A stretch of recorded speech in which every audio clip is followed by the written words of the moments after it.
मिट जाए मेरा चंदन बंदन को लाया। ओम ह्रीं श्री 108 आचार्य विद्यासागर मनिंद्राय संसार ताप विनाशनाय चंदनम निर्पामिति। जड़ को ना मैंने जड़ समझा, नहीं अक्षय निधि को पहचाना। अपने तो केवल सपने थे, ब्रह्म और जगत का भटकाना। चरणों में अर्पित अक्षत है, अक्षय पद मुझको मिल जावे। तब ज्ञान अरुण की किरणों से यह हृदय कमल भी खिल जावे। ओम ह्रीं श्री 108 आचार्य विद्यासागर मुनिंद्राय अक्षय प्रप्ताय अक्षतान निर्पामिति। इन विषय भोग की मदिरा पी मैं बना सदा से मत वाला। तृष्णा को तृप्त करे जितनी, उतनी बढ़ती इच्छा ज्वाला। मैं काम भाव विध्वंस हेत मन सुमन चढ़ाने आया हूँ। यह मदन विजेता बन न सके, यह भाव हृदय में लाया हूँ। ओम ह्रीं श्री 108 आचार्य विद्यासागर मुनिंद्राय कामवाण विध्वंसनाय पुष्पम निर्पामिति। इस शुदा रोग की व्यथा कथा भव भव में कहता आया हूँ। अति भक्ष अभक्ष भके फिर भी मन तृप्त नहीं कर पाया हूँ। नैवेद्य समर्पित करके मैं तृष्णा की भूख मिटाऊंगा। अब और अधिक ना भटक सकूं, यह अंतर बोध जगाऊंगा। ओम ह्रीं श्री 108 आचार्य विद्यासागर मुनिंद्राय क्षुधा रोग विनाशनाय नैवेद्यम निर्पामिति। अंधकार से व्याकुल हो निज को नहीं मैंने पहचाना। मैं राग देश में लिप्त रहा, इस हाथ रहा बस पछताना। यह दीप समर्पित है गुरुवर, मेरा तम दूर भगा देना। तुम ज्ञान दीप की बाती से मम अंतर दीप जला देना। ओम ह्रीं श्री 108 आचार्य विद्यासागर मुनिंद्राय महामोहान कार विनाशनाय दीपम निर्पामिति। इन अशुभ कर्म ने घेरा है, मैंने अब तक यह माना था। बस पाप कर्म तज पुण्य कर्म को चाह रहा अपनाना था। शुभ अशुभ कर्म सब रिपुदल है, मैं इन्हें जलाने आया हूँ। इसलिए आपके चरणों में यह धूप चढ़ाने आया हूँ। ओम ह्रीं श्री 108 आचार्य विद्यासागर मुनिंद्राय अष्टकम दहनाय धूपम निर्पामिति। भोगों को इतना भोगा कि खुद को ही भोग बना डाला। साध और साधक का अंतर मैंने आज मिटा डाला। मैं चिदानंद में लीन रहूं, पूजा का यह फल पाना है। पाना था जिसके द्वारा वह मिल बैठा, मुझे ठिकाना है। ओम ह्रीं श्री 108 आचार्य विद्यासागर मुनिंद्राय महामोक्ष प्राप्ताय फलम निर्पामिति। जग के वैभव को पाकर मैं निश दिन कैसा अलमस्त रहा। चारों गतियों की ठोकर को खाने में ही अभ्यस्त रहा।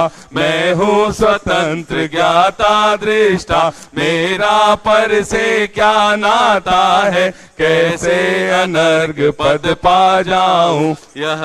ओम ह्रीं श्री 108 आचार्य विद्यासागर मुनिंद्राय जय माला पूर्णार्घम निर्पामिति। नमोस्तु भगवन नमोस्तु नमोस्तु। नमस्तेभ्यः। ओम नमस्तेभ्यः।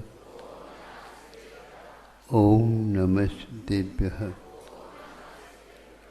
अहिंसा परमो धर्म की आचार्य गुरुवर श्री कुंद कुंद भगवान की, आचार्य गुरुवर श्री ज्ञान सागर मुनि महाराज की,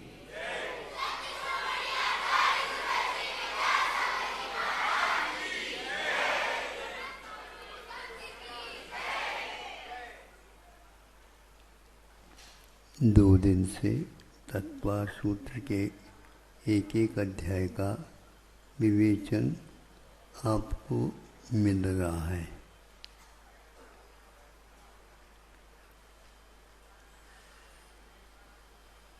कौन से इंद्रिय से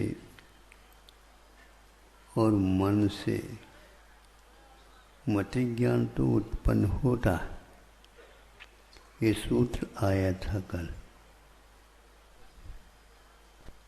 तदिंद्रियानिंद्रिय निमित्तम, तत् मैंने वह मति ज्ञान इंद्रिय और मन से उत्पन्न होता है, यानी इस ज्ञान की उत्पत्ति में ये निमित्त होते।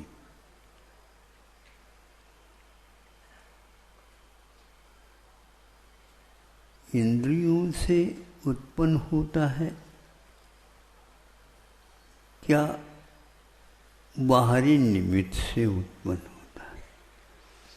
बाहरी निमित्त के कारण भीतर आत्मा में यदि ज्ञानावरणी कर्म जो एकेंद्रिय, द्विंद्रिय, तीन्द्रिय, चौरेंद्रिय, पंचेंद्रिय, इनके क्षयोपशम से जो क्षमता मिलती है उससे। यह सूत्र का संक्षेप अर्थ है। मन के द्वारा भी मति ज्ञान उत्पन्न होता है, ये भी कहा। किंतु आप लोगों ने गौर किया होगा, श्रुतज्ञान की उत्पत्ति के लिए इन दोनों अध्याय में कहीं स्वर नहीं मिल रहे हैं, प्रकरण इसमें नहीं मिल रहा है। श्रुतज्ञान मति ज्ञान से भिन्न है। मति ज्ञान और इंद्रिय ज्ञान ये असंख्य को भी प्राप्त होते हैं, किंतु श्रुतज्ञान क्योंकि यह मोक्ष मार्ग का प्रकरण होने के कारण श्रुतज्ञान को लिया जाए। किंतु एक इंद्रिय के पास भी श्रुतज्ञान है और श्रुतज्ञान उत्पन्न होता है। एक इंद्रिय है, द्विंद्रिय है, तीन इंद्रिय है, चौरेंद्रिय है, पंचेंद्रिय।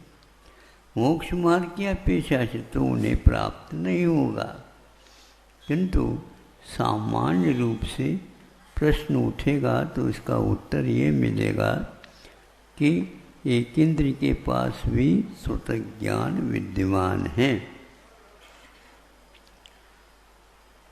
इस प्रकार इस तत्वार्थ सूत्र में बहुत छानबीन करने के बाद भी कोई ऐसा सूत्र मिल नहीं रहा है। खींच करके अर्थ निकालो, बात अलग है। मति पूर्वकम कहा है, लेकिन मति पूर्व में होता है, फिर इसके उपरांत ही श्रुतज्ञान होगा, ये कहा है मोक्ष मार्ग की विवक्षा में। लेकिन मति ज्ञान को ही श्रुतज्ञान कहो, यह नहीं हो सकता। मति ज्ञानावरणी कर्म का क्षोभशम, श्रुतज्ञानावरणी कर्म के क्षोभशम से ही मति ज्ञान और श्रुतज्ञान उत्पन्न होगा। इसलिए इंद्रियों के द्वारा श्रुतज्ञान उत्पन्न नहीं होता, ये स्पष्ट हो रहा। उसी प्रकार हाँ, अब आ गया, वो भी आ रहे हैं। तो इससे स्पष्ट हो गया कि इंद्रिय के माध्यम से श्रुतज्ञान की उत्पत्ति नहीं हो रही है, क्योंकि तत् इस शब्द के माध्यम से उमा स्वामी महाराज जी ने केवल मति ज्ञान के उत्पत्ति के बारे में विषय दिया है। इसलिए अब जिज्ञासा होगी, हमारी तो पहले होगी। आप लोगों के दिमाग में नहीं आए हो तो बाद में कर लो आप। हम लगाओ, आप स्वतंत्र हैं, लगा सकते हैं, लेकिन यदुआ तदुआ तुम नहीं लगा सकते। हाँ, उसके क्रम से, उसके निमित्त से ही लगाएंगे। तो श्रुतज्ञान गुण की उत्पत्ति वासामी महाराज जी के अनुसार इंद्रिय और मन से उत्पन्न नहीं होता है, ये स्पष्ट किया।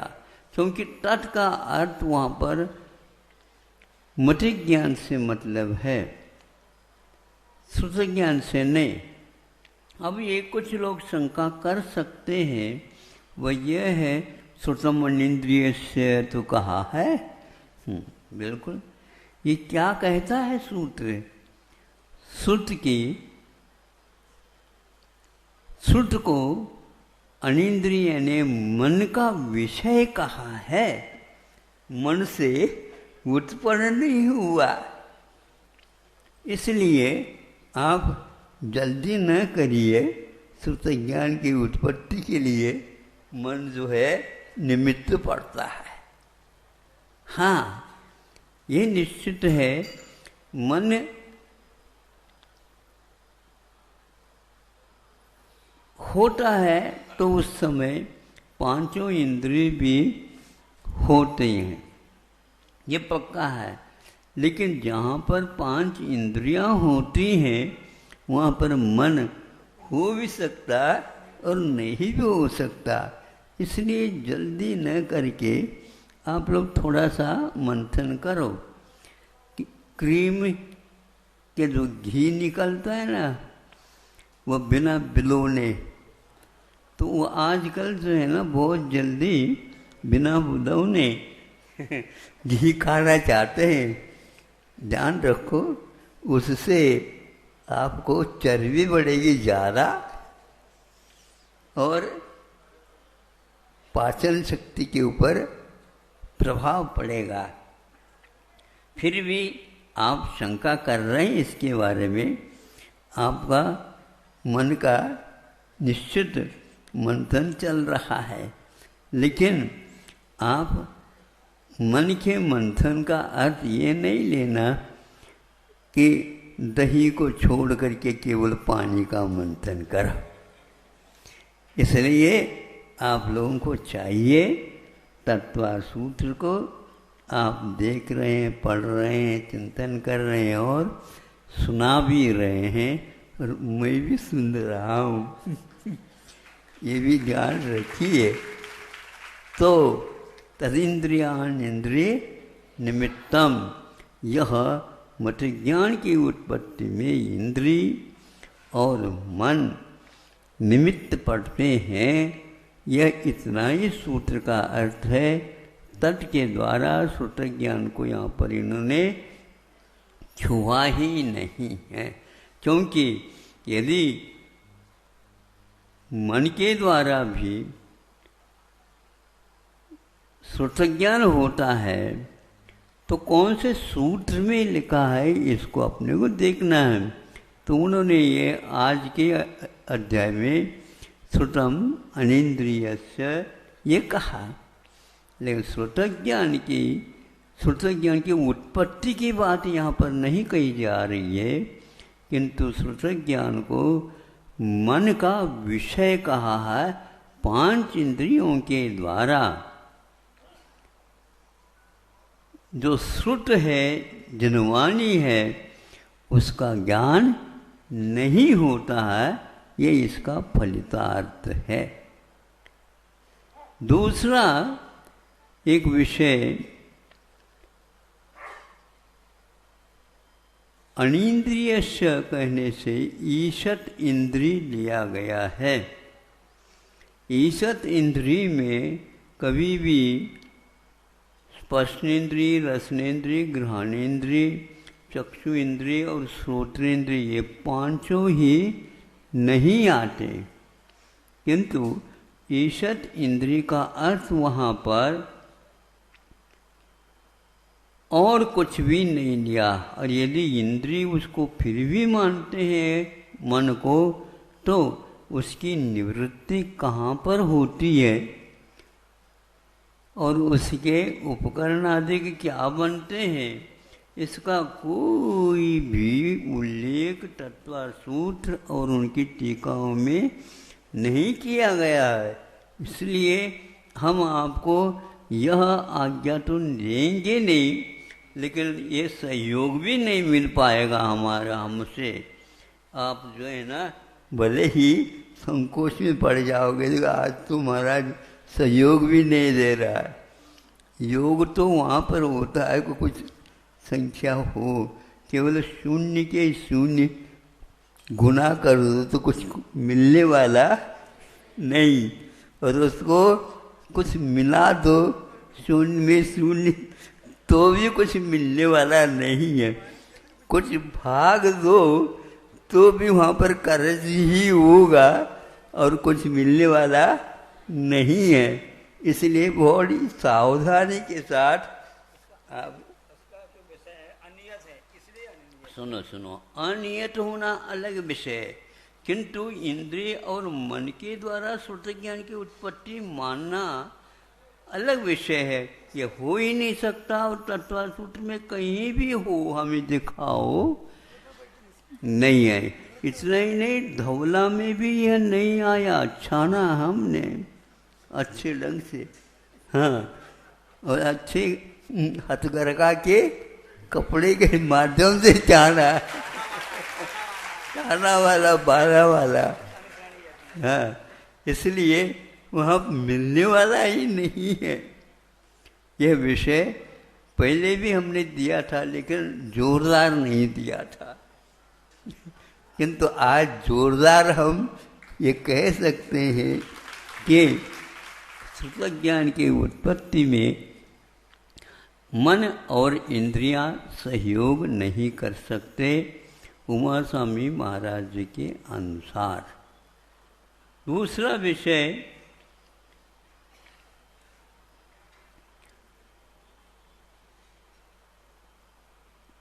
कुछ लोग हमारे पास सामने आए थे, उनका कहना ये था कि जीव अमूर्त है,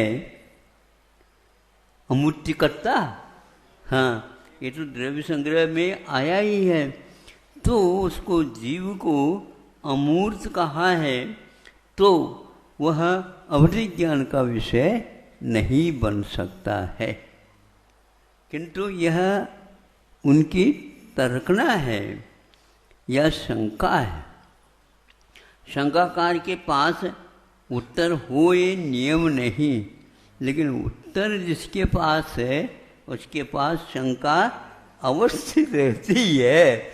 उसको वह कहना नहीं चाहता, सामने वाले से प्रश्न आ जाए, जिज्ञासा आ जाए, शंका आ जाए, तो फिर बाद में हम उत्तर देंगे। लेकिन उत्तर तो दिशा होती है, वह दक्षिण दिशा के बिना नहीं होती, ये पक्की बात है। लेकिन दक्षिण दिशा से वह कोई तालमेल नहीं रखता, वह विपरीत दिशा में रहता है।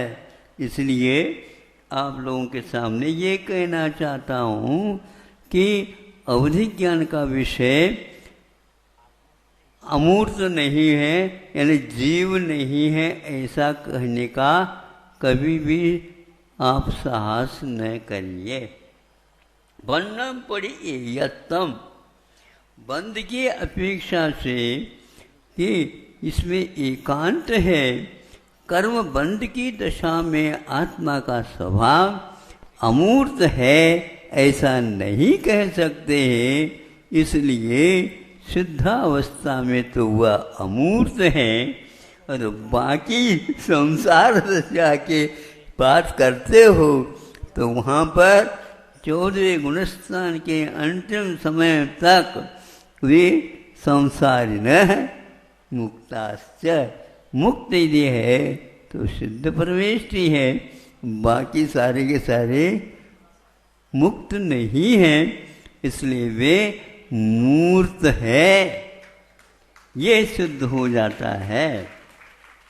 तो कैसे करेंगे हम? तो यही उत्तर हमने उनको दिया है कि यद्यपि यह स्वभाव के अपेक्षा से अमूर्त है अथवा अमूर्त बन सकता है इस अपेक्षा से अमूर्त है, किंतु वर्तमान में वह अमूर्त नहीं है तो मूर्त है।